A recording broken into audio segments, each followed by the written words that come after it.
ఇరాన్కి మరొకసారి ట్రంప్ హెచ్చరికలు జారీ చేస్తున్నాడు. అయితే ఇరాన్ తూనాబొడ్డు అంటోంది, ఈయన పట్టించుకునేది లేదు అంటోంది. మీద దాడి చేసినప్పుడు మళ్ళీ విక్టిమ్ కార్డు తీస్తుంది. ప్రస్తుతానికైతే అమెరికాని మేము పట్టించుకోవాల్సిన అవసరం లేదు, అది మమ్మల్ని ఏం చేయలేదు అనే స్టేట్మెంటే ఇస్తుంది. అయితే అమెరికా అధ్యక్షుడు ట్రంప్ చెప్పే పాయింట్ ఏంటి, అణు ఒప్పందం అన్నటువంటిది ఇరాన్కి చేత కావట్లేదు అంటాడు. ట్రంప్ అడిగేది ఏంటి, యురేనియం ఇరాన్ దగ్గర ఉన్నదంతా అమెరికాకి ఇచ్చేసి వాళ్ళ అణ్వస్త్ర స్థావరాలన్నీ కూడా అమెరికా పర్యవేక్షణలో పెట్టి భవిష్యత్తులో అణ్వస్త్రాలు చేయబోమని, అలాగే లాంగ్ రేంజ్ మిస్సైల్స్ అంటే అమెరికాని ఇజ్రాయెల్ని రీచ్ అయ్యేంత లాంగ్ రేంజ్కి వెళ్ళే మిస్సైల్స్ చేయబోమని రాసివ్వాలంటాడు. అలా రాసివ్వడం అంటే ఆ దేశ సార్వభౌమాధికారాన్ని తాకట్టు పెట్టడమే కదా, ఓడిపోయానని ఒప్పుకోవడమే కదా.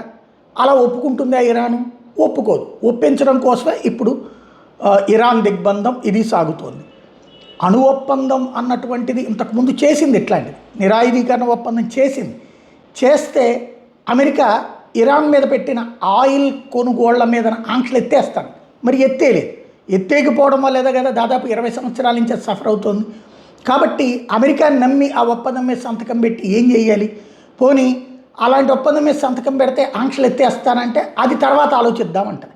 ఓవరాల్గా ఇరాన్ మీద పెత్తనం చేయాలనుకుంటుంది, ఇరాన్ సార్వభౌమాధికారం మీద దాడి చేయాలనుకుంటుంది అమెరికా. దానికి ఇరాన్ అంగీకరించట్లేదు. ఎవరి రూట్లో వాళ్ళదే ఉంది.